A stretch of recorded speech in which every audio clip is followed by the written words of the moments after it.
This is the Fifth Estate Winning Headlines, your media police post. In this segment, we summarize some of the headlines that you may have missed this morning, but we also take a look at the political pieces that we call cartoons in this country. Today is the 2nd of June 2021, and I am 2J. I am CS. And I am Miss K. Again, in case you missed today's headlines, here they are. Daily Nation, Uhuru revisits BBI. The Standard, Judiciary on the cross. And The Star, Kenyatta rebukes Judiciary over BBI. All of it is all about Madaraka Day, I guess. Of course, as it should be. So the 58th Madaraka Day address by the President yesterday, in my opinion, marks an inflection point in our nation's history. Yesterday, we were invited to reflect on our rights, our choices, and the paradox of earning and accepting responsibility. In my view, this was a spectacular speech, not only in substance, but in attempting to engage the country in a conversation about what self-rule meant 58 years ago and what it means today. But unfortunately, the country has missed the point. Accountability and the burden of choice must be shared, but it must also be balanced. The President told us, and I quote, "Citizens are required to exercise their will and shoulder the burden of their choices, and so should our independent institutions. The moment the burden of choice is imbalanced, we have a problem." And the President is telling us that we have a problem. He's alerting us to the fact that there is an imbalance in our separation of powers, an imbalance that is emboldening the judiciary at the cost of the will of the people. And so this reminds me of another constitutional moment that we should learn from. It comes from a US case called Dred Scott versus Stanford, and it has been named as the most egregious example of wrongly imposing a judicial solution on a political problem. So the courts decided that former slaves did not have the rights to be citizens of the United States, and simply this meant that those of African ancestry were not entitled to freedom.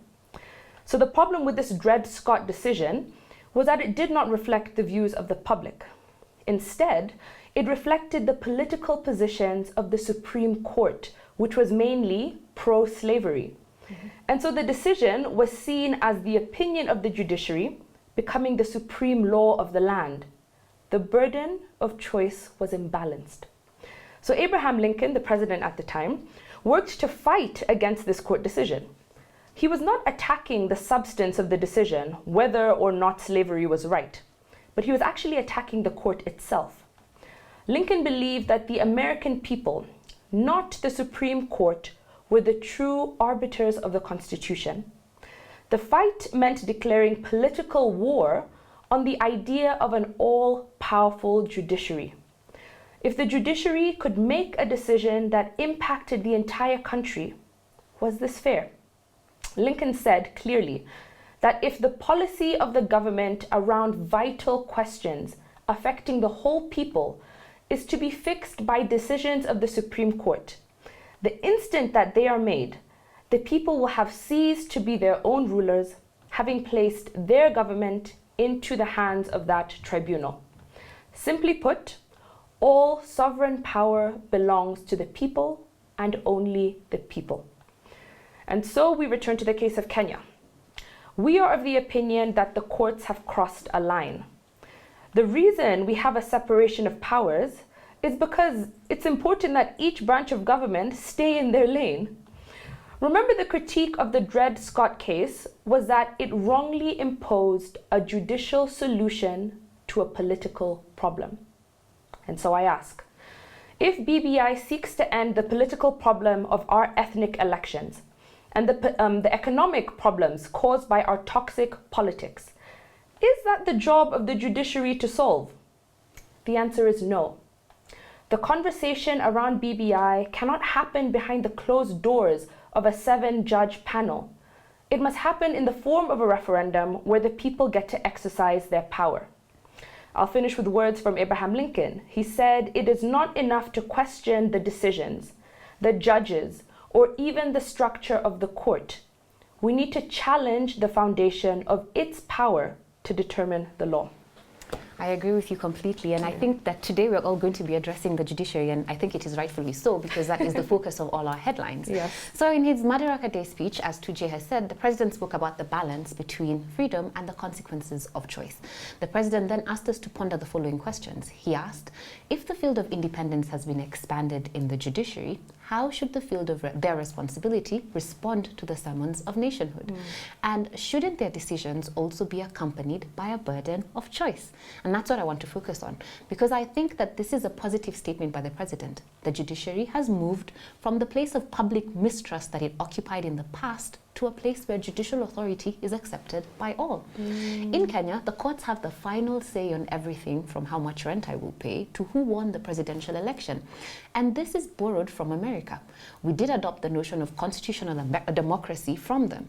So therefore, if America is the blueprint, let us see what one drafter of the American Constitution, James Madison, had to say on judicial authority. And according to James Madison, giving the judiciary the last word on constitutional questions was never intended and can never be proper. Why? According to a writer who wrote under the pseudonym Brutus, the Constitution does not sufficiently check judges. Brutus wrote that, and I quote, "Judges are independent of the people, of the legislature, and of every power under heaven. Men placed in this situation will soon feel themselves independent of heaven itself." So the judiciary should know that one of the consequences of choice that it will bear if the status of judicial activism continues is public protests. Why do I say this? This is because the unstated rule we are operating under is that we obey, or the people obey, the court's decisions as long as they are housed within the will of the general public. And on this, let me pause for a moment. It is interesting to note that the Dred Scott case that Tuje has just mentioned happened right before the American Civil War. And during the Civil War, those same slaves who couldn't be free were the rank and file members who fought in that war. And in the end, they did acquire their freedom after that. So that was a direct reaction to the Dred Scott case, if you could put it as that. Anyway, let me say this. The question is, if we have made the courts the final decision makers in every situation, what happens when the decisions of the court are against the will of the people? Swali kwenu. I don't want to find out. CS, do you want to take us through our final that judicial was so schooling? profound. I'm still digesting it. And I think I'm in the same spirit when I say all three headlines have missed the point. And they have missed it not just by a mile, but by light years. And it is not just that the three headlines that have missed it. A lot of commentators and pundits have also bought into the populist notion being peddled that the president attacked or threatened the judiciary. By the way, can we please be honest? The president mentioning the word judiciary does not amount to a threat or an attack. But because we are irredeemably, seemingly addicted to sensationalism, we quickly latch onto straws and use them to create the stories we want to hear. The president engaged the nation in philosophical discourse rooted in our history, referencing the founding fathers and inviting us to reflect on who we are as a nation, who we want to be in light of whence we come and where we seek to proceed to. That is why he reminded us that we are architects of the future, that it is up to us to create that future, up to us to become active participants in sanctifying the soul of our nation, as opposed to being misled down the proverbial path to hell paved with good intentions by Pied Pipers who would rather debate to no end which came first between the chicken and the egg while the audience is starving. I started by saying that the three headlines missed the point, but there was actually another headline that got the point spot on. This is a Taifa Leo headline, which said Uhuru kipenzi cha Kisumu. And the byline further elaborated that Rais apewa mapokezi ya kishujaa katika eneo ambalo miaka michache iliyopita lilikuwa kitovu cha mapigano ya kisiasa. And that's the point. That's the context. Taifa Leo is right that the president received a rapturous hero's welcome in a city in which a few years ago was the heart of political tension that threatened to rip the fabric of our society. And if we even go farther in time, this was also the city in 1969 where our first president attended an event that later descended into pandemonium, which ended up leaving a scar on the conscience of our nation.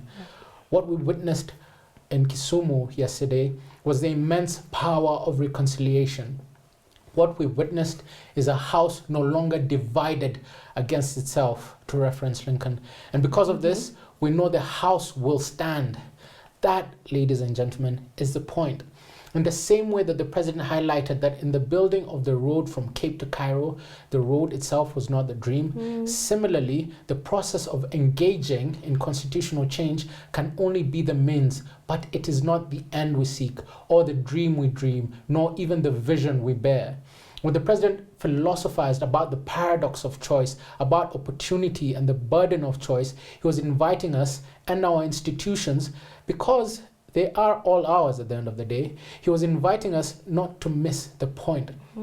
And it is very easy to miss it if you are seated in an ivory tower, fixated on debating which came first between the chicken and the egg, when people are hungry and could do with eating both.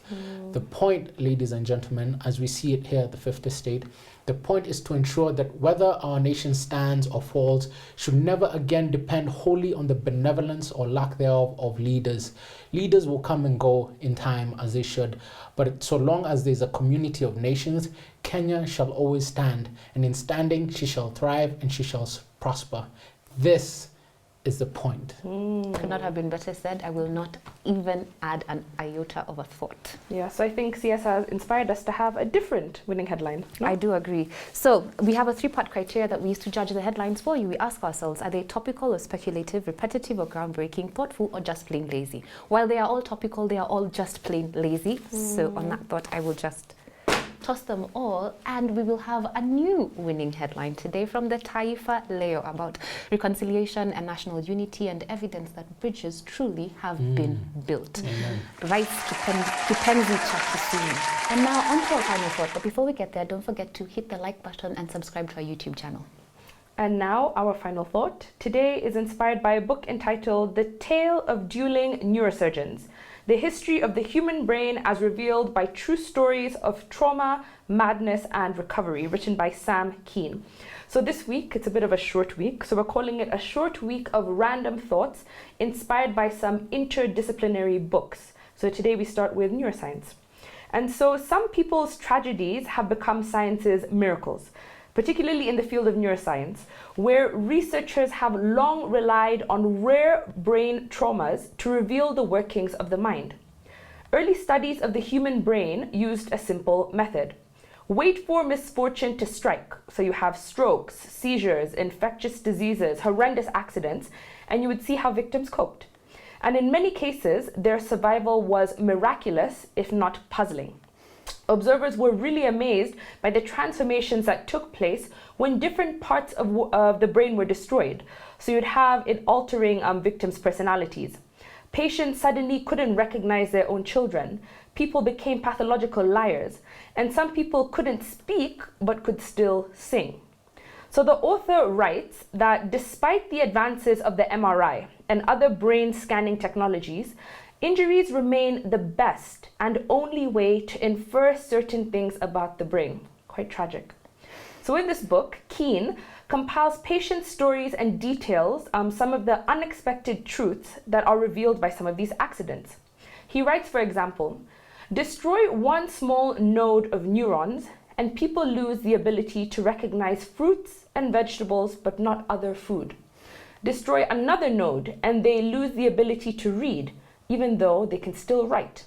So with each chapter, Keane focuses on a different brain area and the historical figures most associated with that brain area. So one story from the beginning, which actually inspired the title of The Dueling Neurosurgeons, comes from 1559, where King Henry II of France was wounded during a head match in a jousting game. So despite the best efforts of his physicians, Ambrose Paré and Andreas Vesalius, the king later died 11 days later. And the two surgeons knew nothing of what we knew today, but the autopsy that they conducted on the king became one of the most famous for what they were able to uncover. So in their reports, they often write about the bodily imbalance of him or animal spirits escaping his body, but the duo understood that a hit to the head, along with the resultant pooling of blood, ultimately killed the king. So trauma to the brain alone, they were able to determine, could be deadly. And that was even without a skull fracture. And in proving this, they undid decades of phony medicine, proved that science was superior, and this was actually the beginning of where modern neuroscience was born. So quite a very interesting book. Very Yeah, interesting. it is.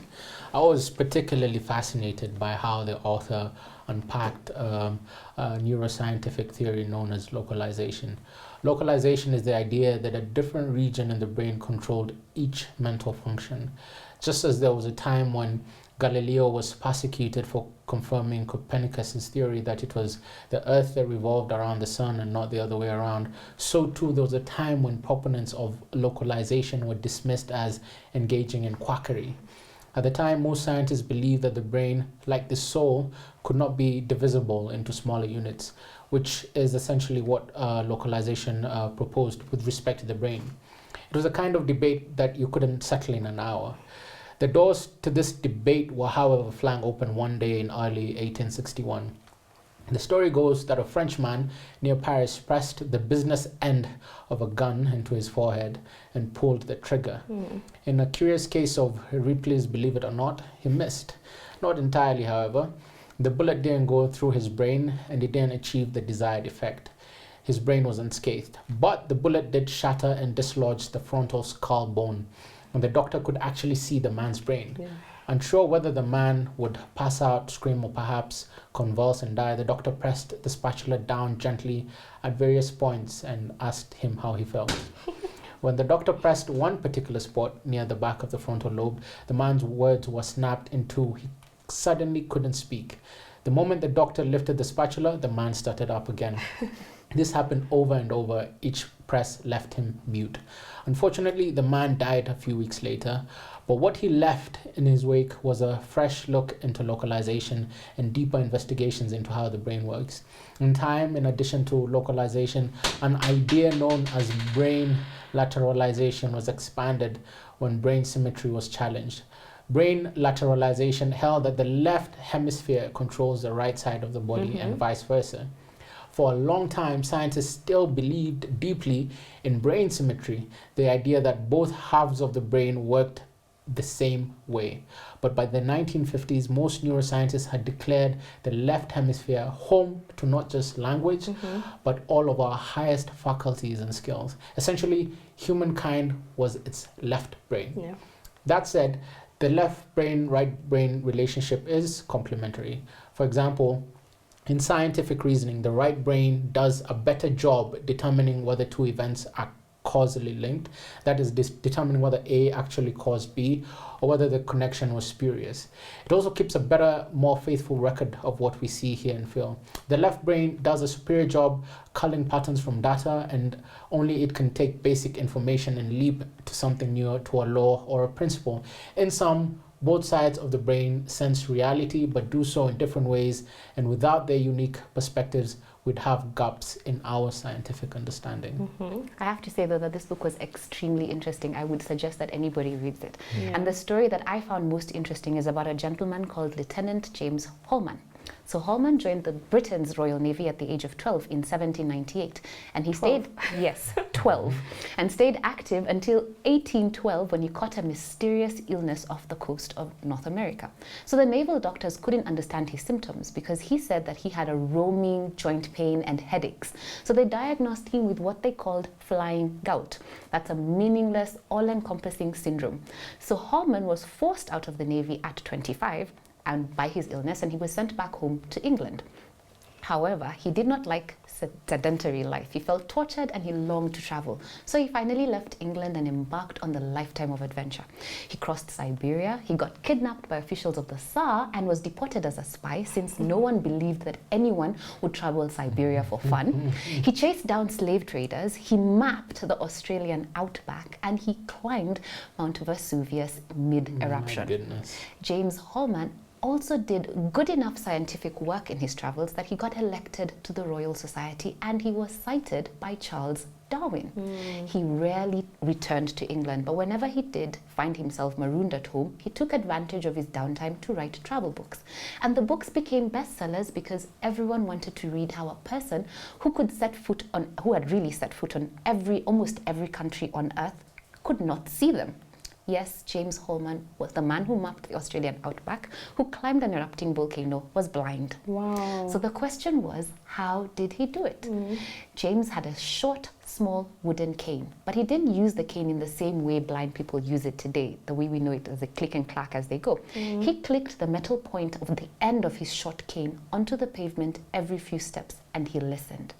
And whenever he clicked the cane, sound waves bounced off any nearby object, and the echoes arrived back in each ear at slightly different times.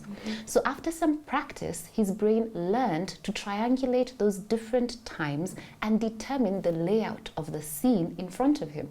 The echoes revealed details about the object's size, the object's shape, and the object's texture. So this ability to determine the location of objects using reflected sound is called echolocation. At that time, people thought this guy was stark raving mad. But now we know that bats, whales, and dolphins use this same ability. Now, scientists often call the human brain the most elaborate machine that ever existed. It contains some 100 billion neurons, and the tip of an average axon wires itself up to 1,000 of its neighbors. And they produce an inordinate number of connections that analyze data. And the case like James Holman's shows us how the brain can deviate from its original wiring plan and rewrite itself, rewire itself to do amazing things like echolocate. I still can't believe that story is amazing. Yeah. Well, today we did not have a winning headline from our normal headlines, but we did have one from Taifa Leo, right? Very good headline there. Don't forget to subscribe to our YouTube channel. You can find us on your TV screens. We are on Pang, Free to Air, GoTV, and Star Times. I will end with a quote from Robert Frost about the brain. He says, "The brain is a wonderful organ.